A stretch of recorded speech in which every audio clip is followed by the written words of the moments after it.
Good morning. This is Jason. Good morning, YouTubers. Hope everyone's doing good. Uh, this has been really fun. I've been really appreciating people checking out the videos. So I've been trying to, keep this going. I feel like building building a YouTube channel is obviously a very different thing. My only experience with I guess pages or building I don't know, to a degree, if you want to call it like a following or building interest, has, only my experience has only been through music stuff and film stuff. I basically started Film Fanatic, the Facebook page, probably about 5 years ago or so. It was funny because I, have always loved movies, and I remember for a long time, you know, with some friends that I have, you know, it would always come up. We I would bring up a movie or somebody, would recommend a movie because they know kind of my tastes. That it's mostly centered on horror and science fiction, but I love all kinds of movies.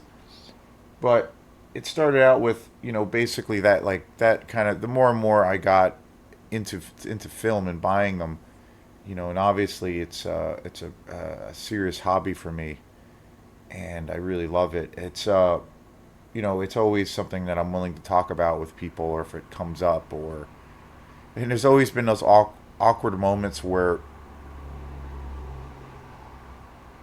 particularly around movies, and it has happened around electronic music, like as far as conversations that I've had with people, where I'll like talk to somebody who might not be quite as into it as I am, or they'll show an interest, and I notice that I'll keep talking about it and talking about it to where, or at least that's been my impression, that their eyes kind of glaze over and they're just like, okay, you kind of need to stop talking about this kind of this kind of thing. And so I sometimes get a little bit self conscious around people talking, where I talk about certain subjects that really really interest me, or whatnot. Other other interests that I have and that I've spent a lot of time reading about, is matters pertaining to the occult. So that will, like, those three subjects sometimes I'll talk about, or will come up, and I notice like certain people will just kind of check out because I maybe talk too much about it. But it's a deep passion of mine, and it's something that I've always loved, and it's something I continually kind of, it's something I continually like dive into all the time. And so, but that being said, maybe not, maybe it's more of a perception thing, but maybe it's really not that, to that degree. But I sometimes get that sense of like, you know maybe I'm talking too much about it to certain people. So, but overall, like a lot of my friends and people knew that I had a real passion for movies, and they knew that I was always like buying movies and stuff, and especially like around 5 or 6 years ago, before I got into Blu-ray, because Blu-ray, it was funny when Blu-rays became available, which was probably like, geez, probably 7 to 10 years ago. At that point, I had already, you know, got the bug of buying tons of DVDs, and I'd seek movies out. I would, go to Blue Moose, or Goodwill is a great place for DVDs.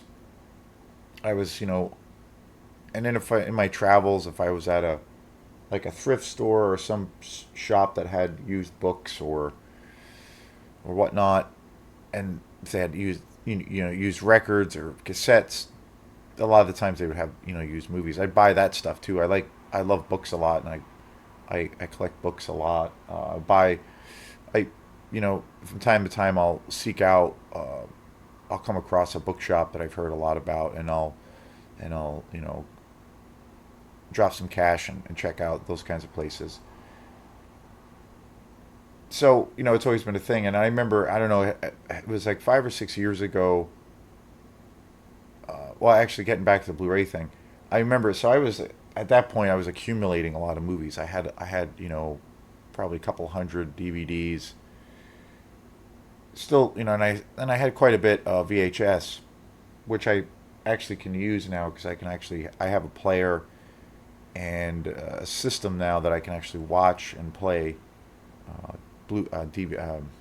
VHS on. So that's been pretty cool. I don't really buy VHS anymore, but I haven't bought any VHS tapes in a really, really long time. But I have a pretty decent collection, and I have some really cool movies. My great friend Charlie Hendrick, who was a real uh, great musician that I used to play with, learned a lot from him. But he was also a super uh, videophile guy. He was really into movies, and he really turned me on to a lot of films. But when he moved away quite a few years ago, he gave me his collection basically of VHS tapes. So I accumulated a lot more back then. And since then, I haven't really bought any. But and then I got into DVDs, and I remember when DVDs, like, when I started buying a lot of DVDs, I ran into somebody who had just, started buying Blu-rays. And I was like, what is Blu-ray? I didn't really know anything about it. And he said, yeah, it's like if you like movies, this is like the ultimate format to watch these films. They usually come with great special features. There's all kinds of great things that come with it. They were very expensive at the time, and they were starting to uh, the market and the Blu-ray, like, I guess you call it, the industry was like really taking off at that point. And at one point they were saying that uh, the way the industry was going, that it was going to basically you know replace DVD and make DVD obsolete, kind of almost similar to what DVD did to uh, VHS, or more so with like Laserdisc. VHS though is funny because that's become almost like a boutique kind of a thing where there are a lot of people now that, well, there's a lot of bands now too that sell their albums on cassette, which is funny as hell, but it's become this like niche, like boutique, kind of a hipster thing, I guess. But the same thing has kind of happened with VHS. So now, like, there are lots of what I've noticed too, as far as trends go. But there's a lot of guys who have YouTube channels where they specialize, in all kinds of movies. But a lot of the focus will be on their VHS collection, and they'll buy new VHS, and they'll buy, you know, copies of certain movies, but they'll be like sealed up and they'll be, unopened. The plastic will still be on them. And apparently, some of those VHS tapes, like original copies of certain films, can be worth lots of money. So a lot of people have like gone on to like seeking those out and collecting them. So, as far as new VHS, there aren't really, um, there aren't really any new. Well, there is a scene too where people. There's a lot of underground filmmakers that make these. They shoot their film on VHS, and then it gets formatted for DVD or Blu-ray, and there's a whole like kind of cult following for people who love like grindhouse movies that were shot this way. And most of these films came out in the 70s and 80s, but there's also some newer filmmakers that shoot this way, where they'll shoot things on tape and then re-release it on DVD. So it has this real like gritty kind of thing. So VHS in a lot of ways has not gone away, and I remember seeing a thing a few months back that if you had, say, an original copy of Friday the 13th, the original one, on VHS, and was all sealed, it was worth like $200 or $150 for one VHS.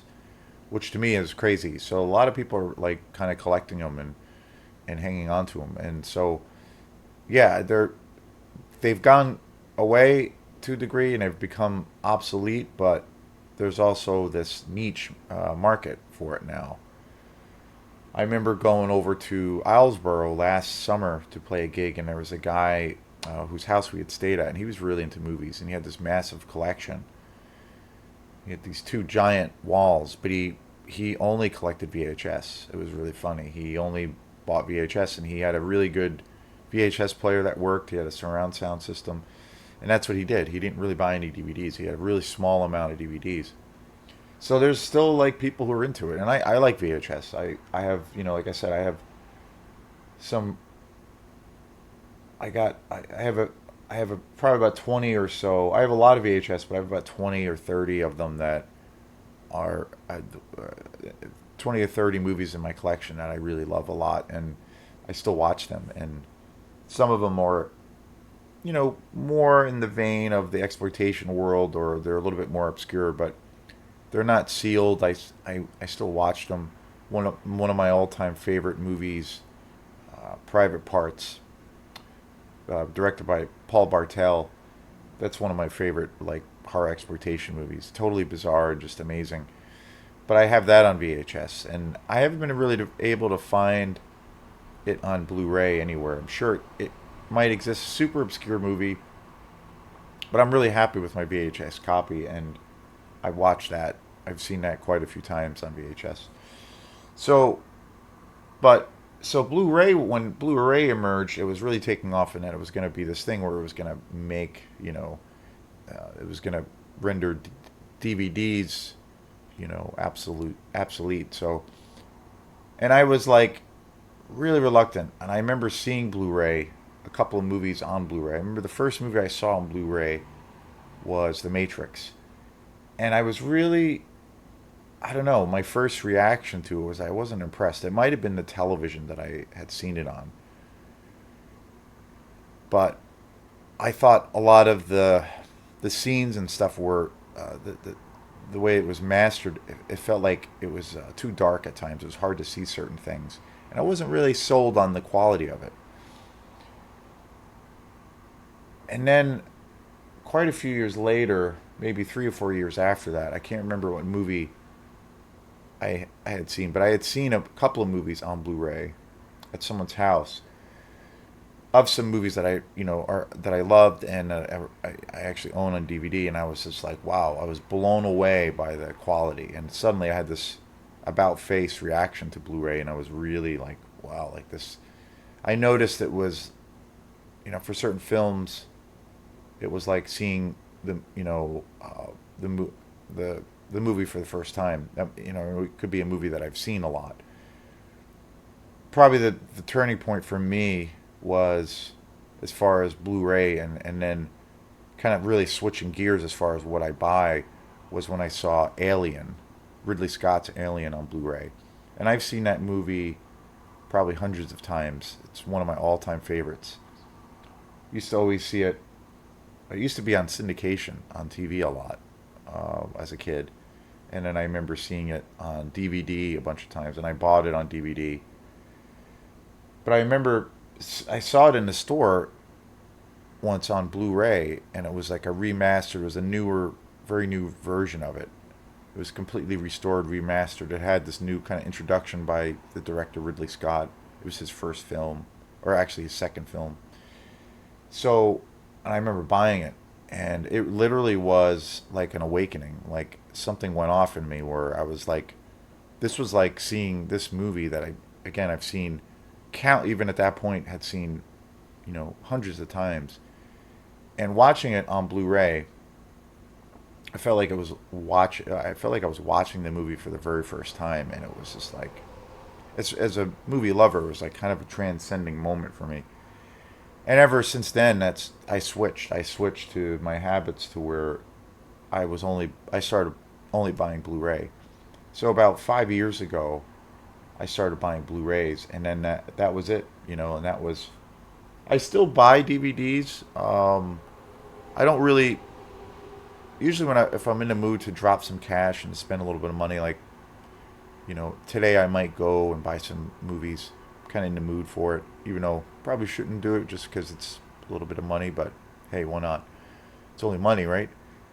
But I, you know, in situations where I typically will drop a little bit of cash, I'll, like a place I always talk about is Blue Moose. Whenever I go there, I only buy Blu-rays, and and then eventually I got into seeing movies that I grew up watching as a kid, and then I got really into this whole like horror exploitation world.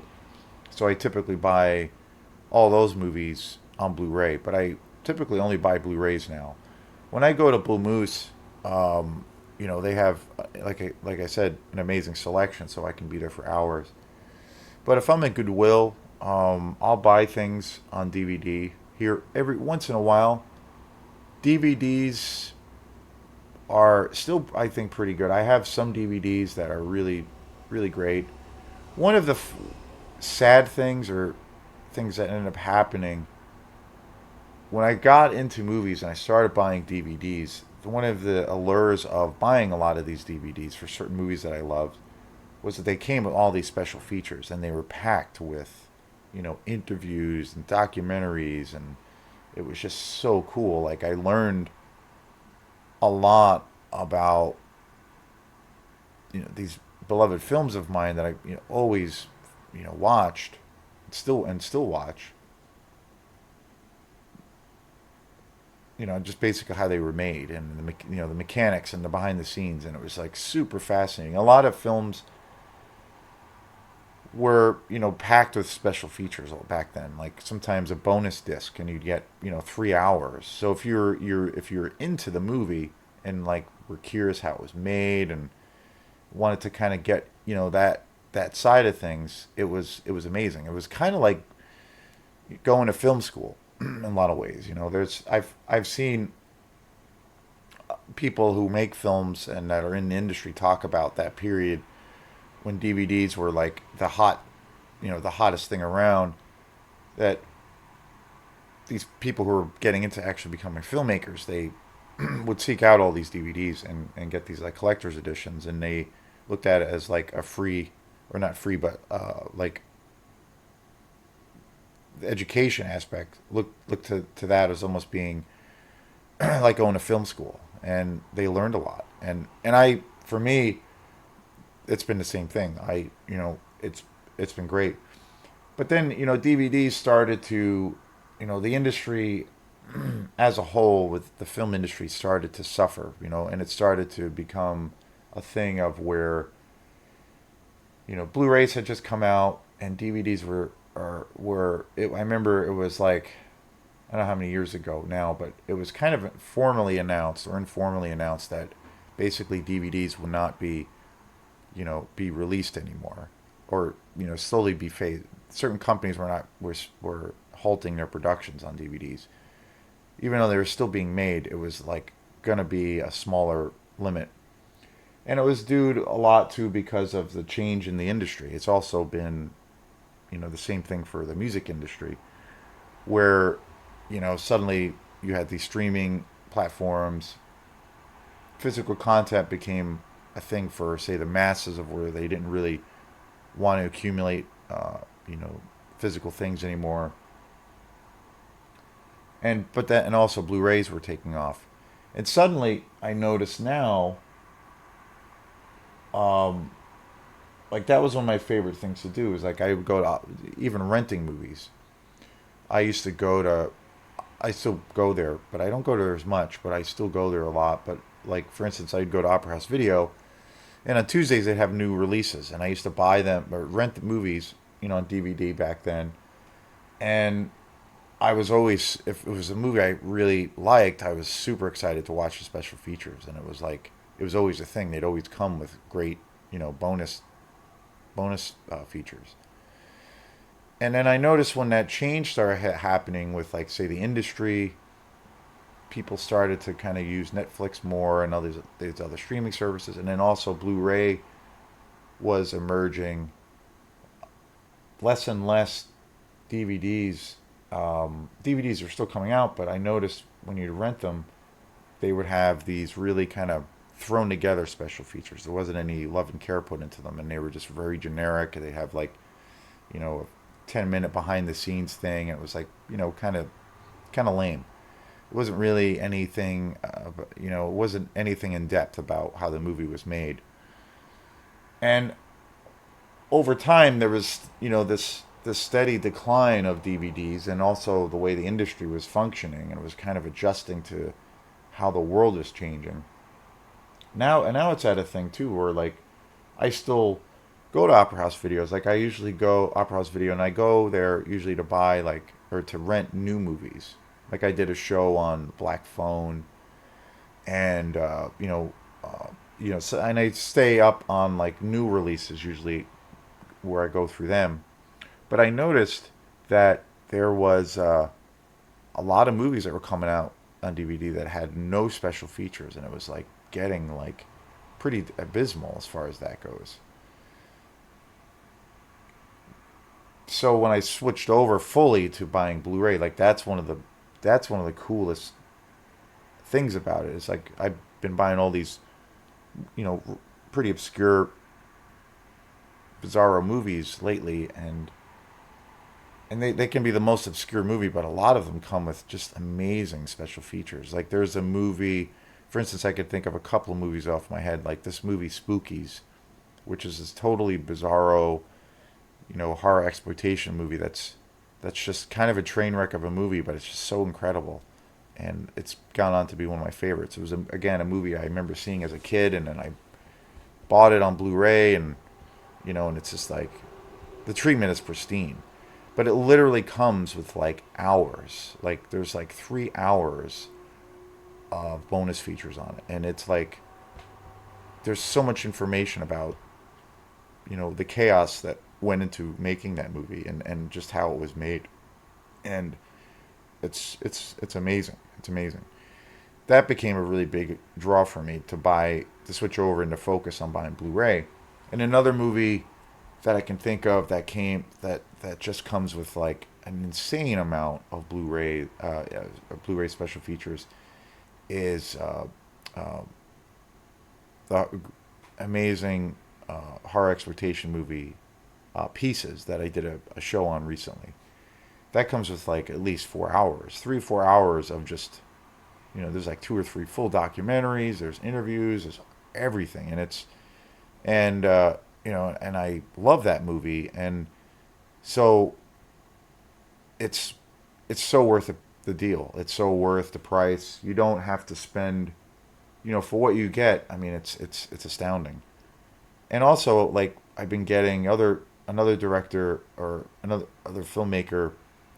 I've been really another person I kind of was raised on watching a lot of his films as a kid. Like through the age of VHS is Lucio Fulci, probably one of my favorite horror exploitation director, Giallo, and I've been buying his movies, and he's got a massive amount of movies that he put out throughout his long career.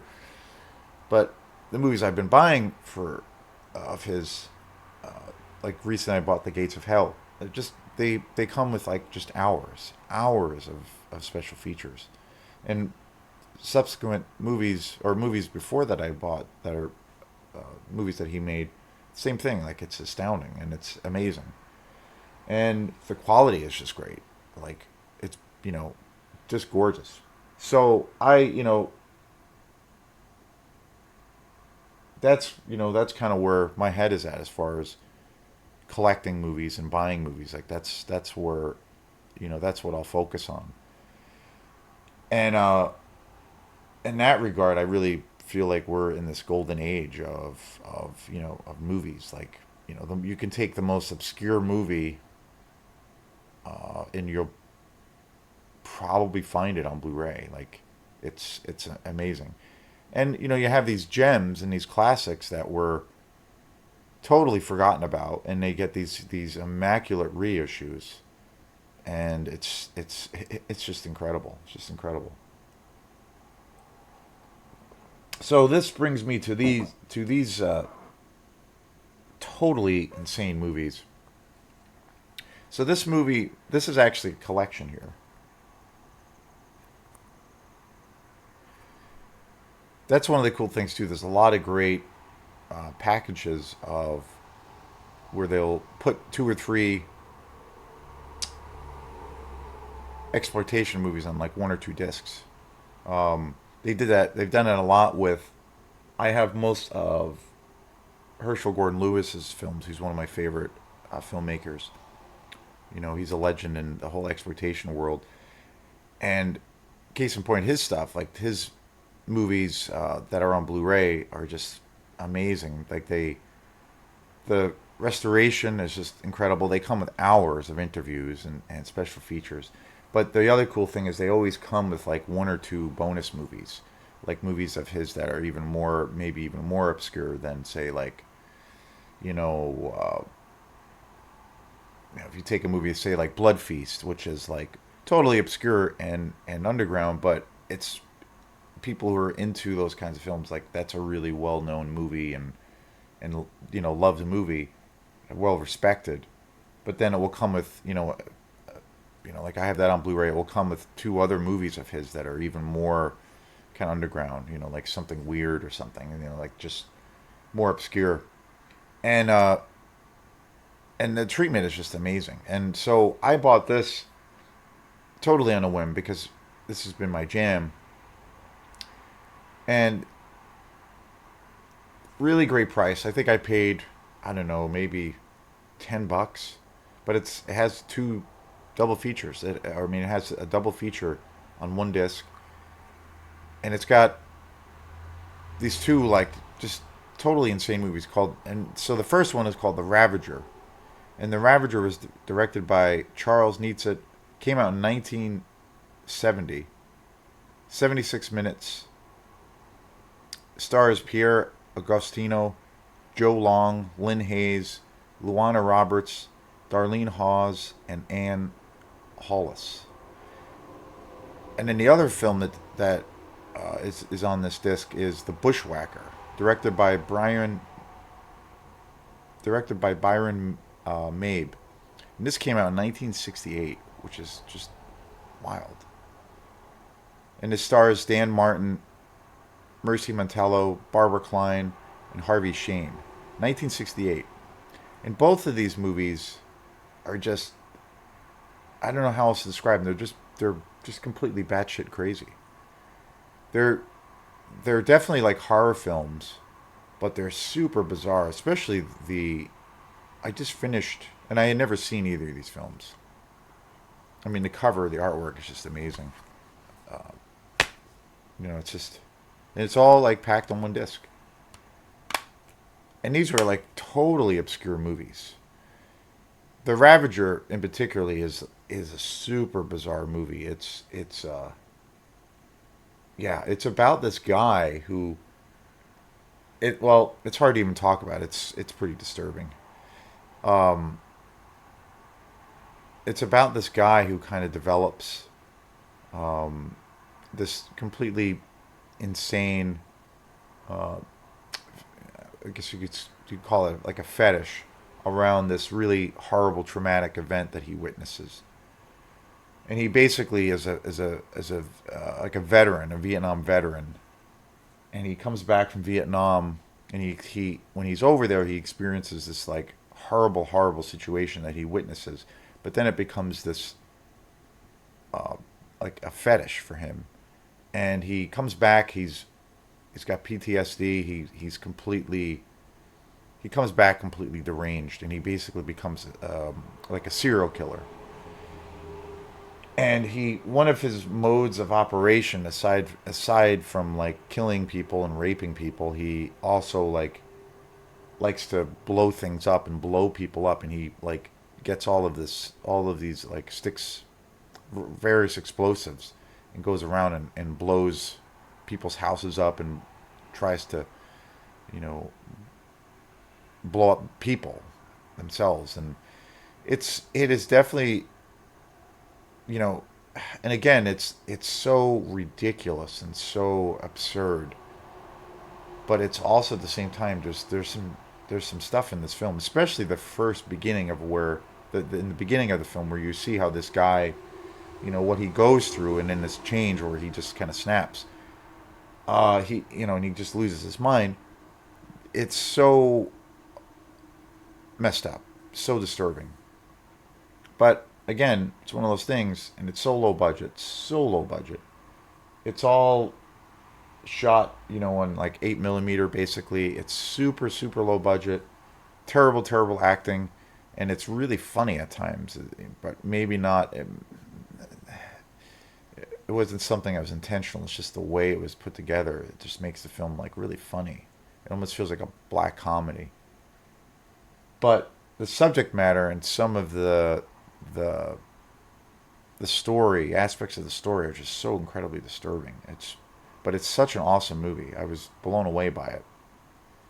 And then this other film that I actually just finished the other night called The Bushwacker is another horror exploitation film about these teenagers that basically are, they're traveling, and they go on this camping kind of adventure, and they end up camping in this area that's got this big, kind of desert area and they get lost, and they're in this like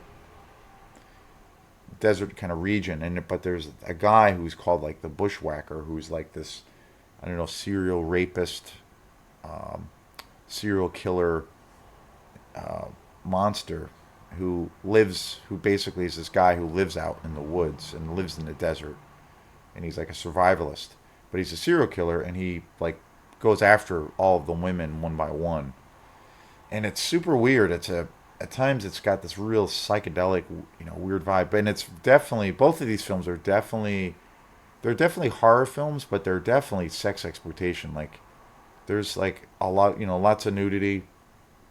They're pretty dirty. They're at times, I would say it's, you could consider like softcore porn, but at times I would say it's probably a little bit harder than that. And so it has that aspect. There's a lot of nudity, a lot of like these long uncut like sex scenes, and there's, lots. There's some gore. There's like, there's a surprising amount of gore. And to think that this movie came out in '68 is wild, and also '76, which the Ravager came out. Um, how these films were, you know, pushing buttons. Like, I don't know how many people saw these films when they came out, but really ahead of its time as far as like the graphic nature and the violence, and the gore aspect, and how disturbing these films are. But at the same time, super funny, and it's a good time in its own deranged way. And the other, it's got this really almost carny kind of thing about it too. It's like an amusement ride the way both of these films play out, and it's got this really interesting kind of story or synopsis about both of these films on the actual disc. So basically, the Ravager and the Bushwacker represent the last hurrah for rough and tumble '60s style sexploitation before hardcore sex films completely like took over the market.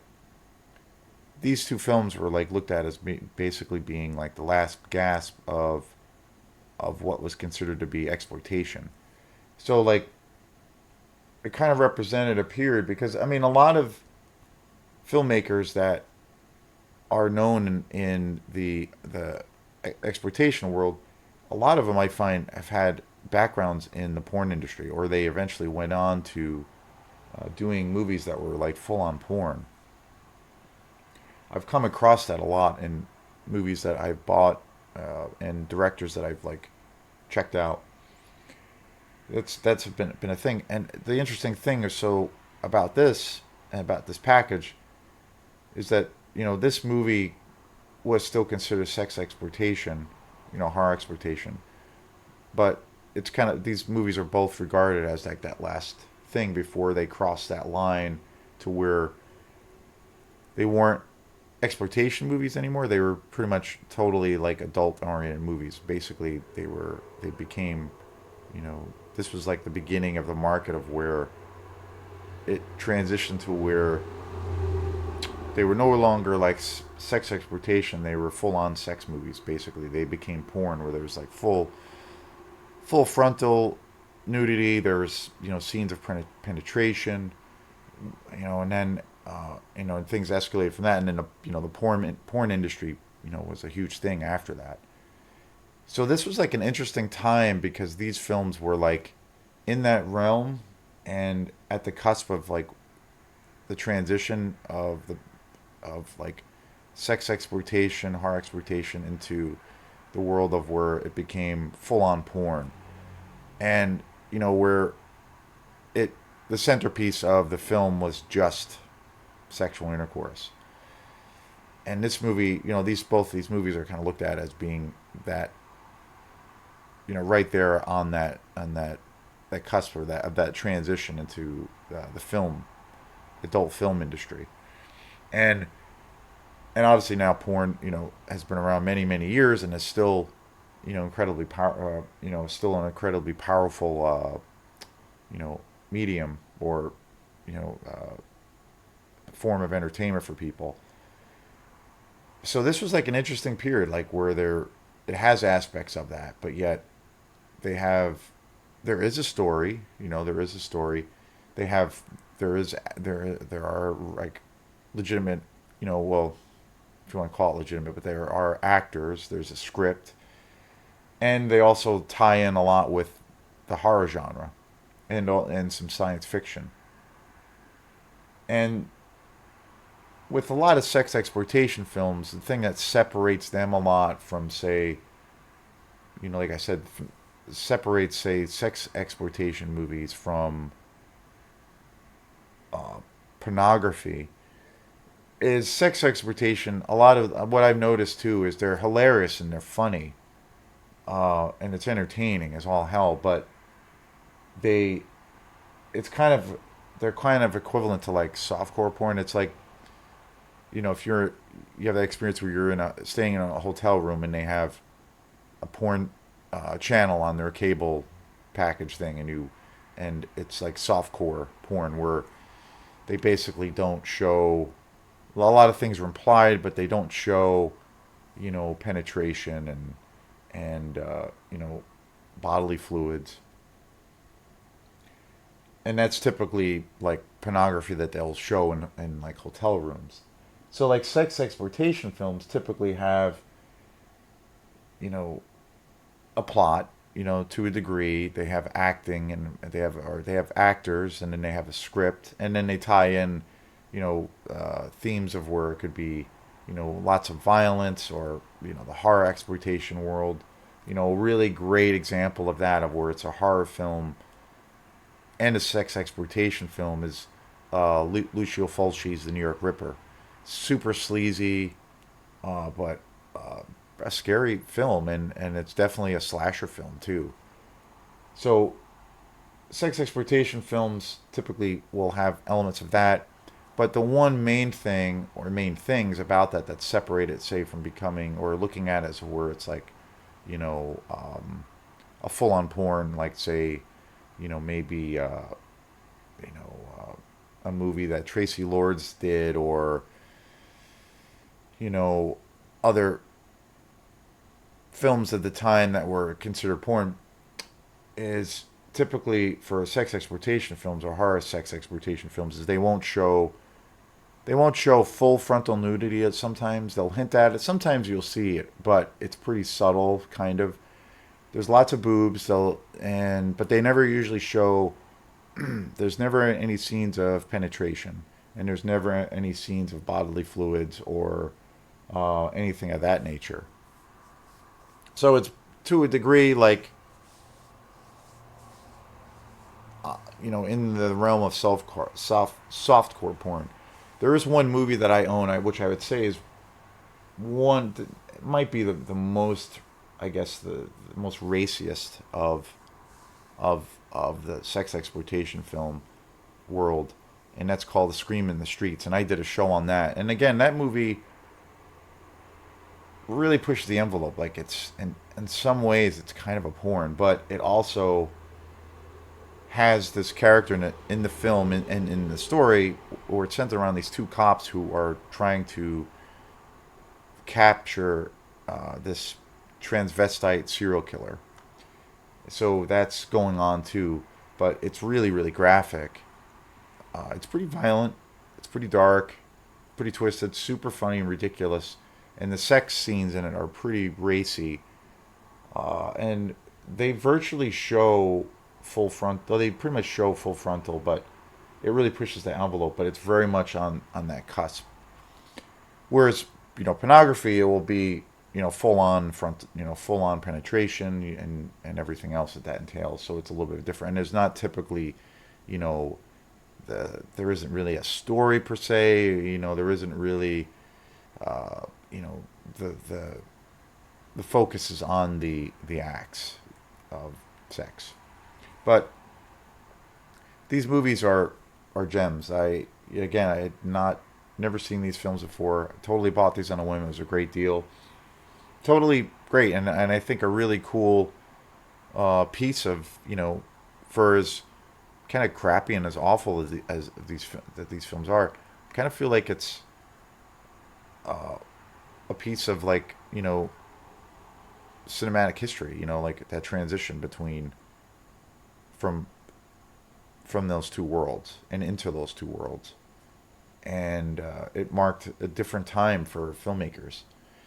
But tremendous films, tremendous films. So I really, really recommend uh, watching these on Blu-ray, especially the transfer, because they're still like super dirty and gritty because they're all shot in basic 8 millimeter and film.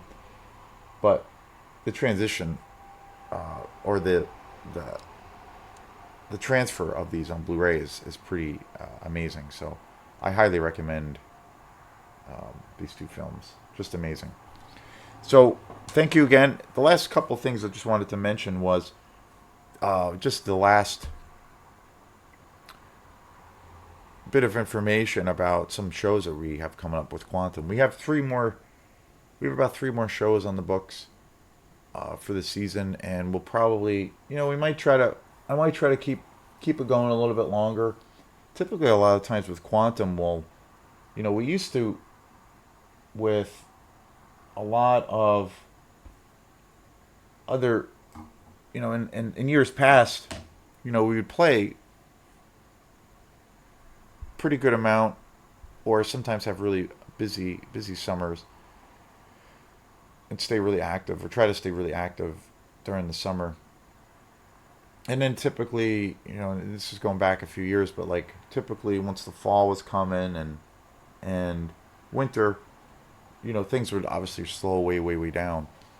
And and we used to have a little bit of downtime, but in the past we used to still, I would still like try to book gigs. And there were actually a few times when there was a time we've done it a handful of times, but we were Quantum the band. We were starting to go on the road, and we'd go on these trips to we'd play around Maine, but then we go on these little mini tours where we would play down in Connecticut and Massachusetts and Vermont, and then we started at one point playing a lot in New York, and then we were playing in Montreal. Played down in Boston. So we went on these trips and these little mini tours, and it was a really great experience. It's a lot of work. If you go on tour, it's a lot. You have sometimes back to back shows, which can be really fun, but then there's a lot of travel time. Some shows don't pay very well, so you have to be careful about that. Places to stay and all those kinds of things. But when we were playing in New York with Quantum, we used to play. We used to go down to New York a lot in like around Christmas time or in the winter time, and we were starting to stay even pretty active during that time of year. And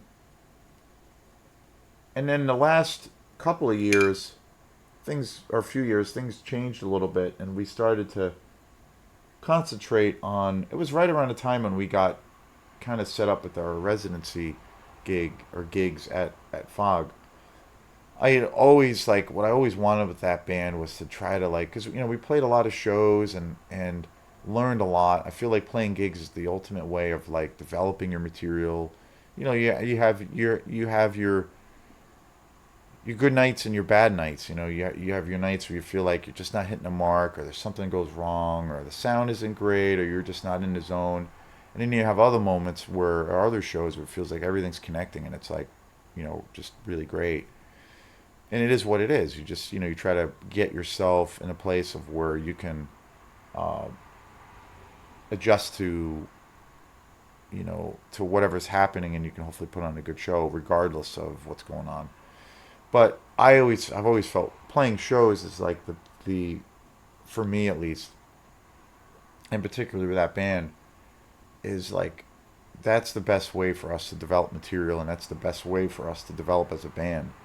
I feel like the band is a live band, and even though it's not a typical band per se, but I feel like I'd like to think of Quantum as being first and foremost like a live group, and but the reason is because we've done a lot of shows over the years, and we kind of, for me personally, I've learned so much from playing shows where you can you know test out material. That's one of my favorite things to do is to like a song you could be sitting on that you've written, and it could be something that when you're by yourself or you're rehearsing it in the practice space, you're like, oh, okay, this is really cool, like I'm digging this, or that kind of thing. But then when you're in like the real world and you're performing it in front of an audience or at a venue, it's a whole different experience. It can be a whole different experience. Sometimes you'll see something, or you'll get a feeling like, depending on what the show is like or what's going on there, sometimes you'll get that sense that maybe this isn't working. Maybe it needs something else, or maybe it's just not really gelling. It's not really connecting, or it doesn't sound good, or I don't know. It just doesn't really carry any water. And then you have the other experience on the opposite side of things, of where you're like, oh wow, like this really works. Like this has some weight. Like we can totally get behind this. Like this is great. And it's for me through that process is where I feel like the band just develops, and we try to mix things up. We try to always do something a little bit different, and I always look at it as kind of a work in progress. I always feel like I'm trying to always develop the band and trying to always push what we do and make it, and it's super challenging, but to try to make it more challenging. And it's always, for me, it's about trying to make the material, whether or not we succeed or not is that's a question I can't always answer, but we're always pushing that and trying to make the best quality stuff we can get and that we can do. So live is, I feel like, is like a live kind of workshop, being in that art space, um, or springboard of like throwing and testing out new ideas and seeing what catches and what doesn't, and combining songs that you maybe haven't really played that much out live with songs that you have played out, and seeing how that carries. So, but this year, I mean, this year has been really, last summer and then this year, with all the craziness going on in the world, have they've been really great years for the band, and I've been really, really, um, I feel really, really, you know, uh, happy with how things are. I've gotten a lot of great support, and some of the gigs have been really fantastic, and it's just been a really great experience. And I feel like because we've been busy and because we've been doing quite a bit of things, the band is like has developed a lot, and we're always like pushing forward.